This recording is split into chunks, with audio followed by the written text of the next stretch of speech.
Painted Balls, Pennsylvania, 1980. The live lottery drawing is about to start, and Nick Perry is hosting it like he does every week. Except tonight, something's different. Inside the machine, every ping pong ball except the 4s and 6s has been injected with white paint. They're too heavy to rise. When the balls start flying, the result is already decided. 6, 6, 6. The devil's number shows up on live television, and nobody realizes they just watched a rigged game. Perry and his crew had already bet massive money on every combination of 4s and 6s. They walked away with $1.8 million, over $6 million in today's money. But here's where the plan falls apart. The betting patterns were so obvious, so concentrated on specific numbers, that analysts flagged it immediately. You can't hide that kind of money movement. Investigators tore the operation apart, and Perry ended up in prison. The takeaway? He successfully rigged the lottery on live TV. But greed always leaves a trail. Time window. Jump to China, 2007. Zhao Liqun just discovered something that shouldn't exist. A 5-minute window where the lottery system breaks reality. Here's what's happening. Winning numbers get announced publicly, but the system doesn't close ticket sales for another 5 minutes. Read that again. For 5 full minutes, you can buy a ticket with numbers you already know won. It's basically time travel. Zhao exploits this over and over, printing 28 million yuan, roughly 3.7 million US dollars. He thinks he's found the perfect crime, but lottery systems log everything, and when the same person keeps winning within minutes of each drawing, the pattern screams fraud.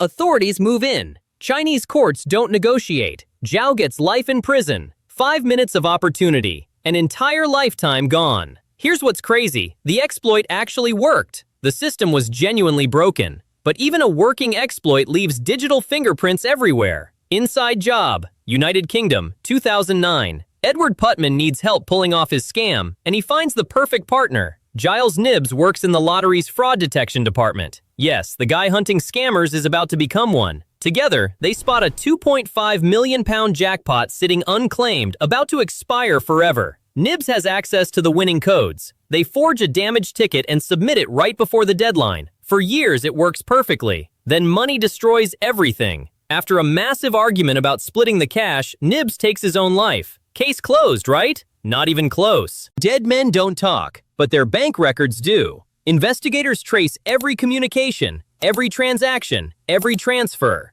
The whole conspiracy unravels from digital evidence Knibbs left behind. 2019, Putman gets 9 years in prison. The lesson isn't that the scam failed. It's that your biggest threat is never the investigators. It's your partner when the money runs out. Stolen BMWS, China, 2004. Yang Yongming runs scratch card lotteries in Shaanxi province. But he's not just running them, he's robbing them. Here's the system. Yang and his crew identify winning tickets, including prizes like brand new BMWs. Then they swap in fake winners and keep the real prizes for themselves. Simple, effective, completely undetectable. Until one young man refuses to disappear quietly. After getting cheated out of his BMW, he does something extreme. He climbs a billboard in public and threatens to jump unless someone gives him justice. His protest forces police to investigate, and what they find is years of systematic theft. Yang had been stealing prizes while legitimate winners got nothing.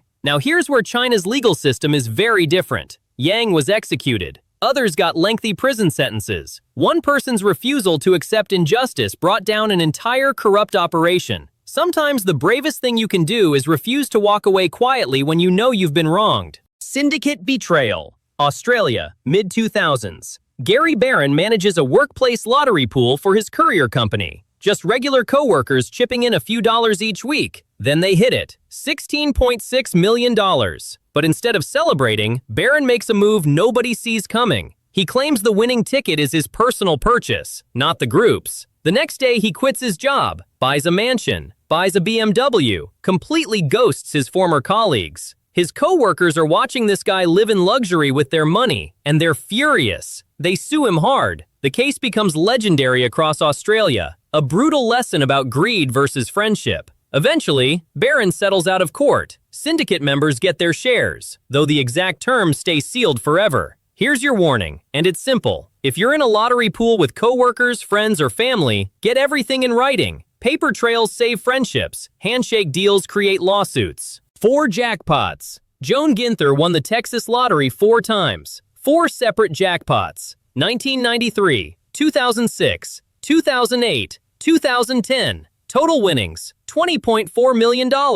Now here's the part that breaks mathematics. Statisticians calculated the odds of this happening randomly. 1 in 18 septillion. That number is so impossibly large, you have better odds of getting struck by lightning while being attacked by a shark during a tornado. So what actually happened? Ginther has a PhD in statistics from Stanford. The theory is she cracked the algorithm controlling which stores received winning scratch-off tickets. With her background, she could have figured out shipping patterns and purchase timing. But nothing was ever proven. No investigation found fraud. No charges were filed. Ginther has never spoken publicly about her wins. To this day, nobody knows the truth. Is she the luckiest human who ever lived? Or did she pull off the perfect mathematical crime and walk away untouchable? Either way, she kept every single penny. The Rootkit. Eddie Tipton controlled the computers generating lottery numbers across multiple states. As Information Security Director for the Multi-State Lottery Association, he had complete access. So he installed a rootkit,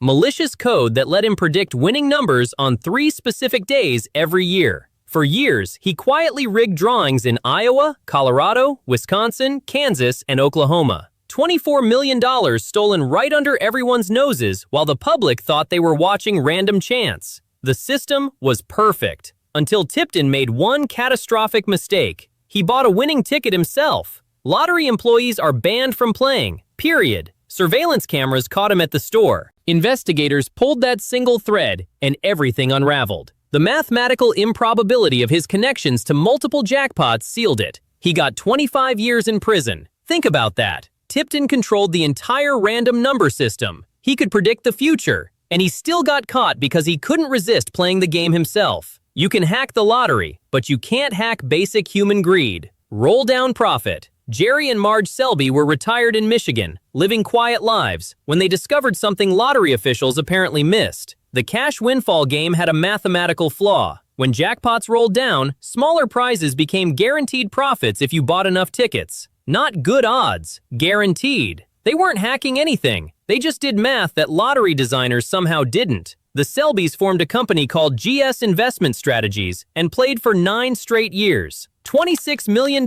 in pure profit. Here's the beautiful part, completely legal. When authorities finally noticed and investigated, they found the couple hadn't broken a single law. They'd simply understood probability better than the people designing the actual game. Lottery officials shut down the loophole, but the Selbees kept every penny they earned. Their story even became a Hollywood movie. It's the rarest kind of lottery scam, the kind that isn't actually a scam. Sometimes you don't need to break the system. You just need to read the fine print everyone else ignored. Every ticket. Stefan Mandel figured out something lottery designers never considered possible. Sometimes buying every single ticket combination costs less than the jackpot prize. When prizes grew large enough, Mandel would organize investor groups to purchase literally every possible number combination. You mathematically cannot lose if you own every ticket. His biggest win? Virginia Lottery, 1992, $27 million. Over his career, he won 14 different lotteries using this exact method. The FBI investigated him. The CIA investigated him. They were convinced it had to be illegal. But after years of investigation, they found absolutely nothing. Mandel's operation was mathematically brilliant and completely transparent. He wasn't cheating, he was exploiting design flaws in the game itself. His success forced lottery commissions worldwide to ban bulk ticket purchases and completely rewrite their rules. Mandel retired rich, unprosecuted, and victorious. He proved the ultimate point. Sometimes the best scam isn't breaking the law. It's finding the exact spot where the law forgot to look. Absolute genius. Fake charities. South Africa's National Lotteries Commission scandal is still unfolding right now, and it's absolutely massive. High-ranking officials created fake non-profit organizations specifically designed to steal grant money meant for real charities. Think about what that means. Money supposed to build schools, feed communities, and help struggling people. Stolen. These fraudulent grants bought luxury mansions, expensive cars, and private farms for corrupt officials instead. The investigation has uncovered over 1.4 billion rand so far, approximately 75 million US dollars. And that's just what they've found. More keeps appearing. The scale is staggering. These aren't individual scammers finding clever exploits. This is institutional theft. The people running the system systematically looted it from the inside while communities suffered. Assets are being seized, prosecutions are ongoing. Investigators keep finding more corruption buried in the system. This case proves something dark about lottery fraud. It's not always about genius hacks or mathematical tricks. Sometimes it's just powerful people stealing from the powerless, using charity as a cover. CLERK thieves. Ontario, Canada. Between 1999 and 2006, statistical analysts noticed something impossible. Store clerks selling lottery tickets are winning major prizes at rates that defy all probability. The investigation reveals something devastating. Here's the scam, and it's brutally simple. Customers hand their tickets to clerks for checking.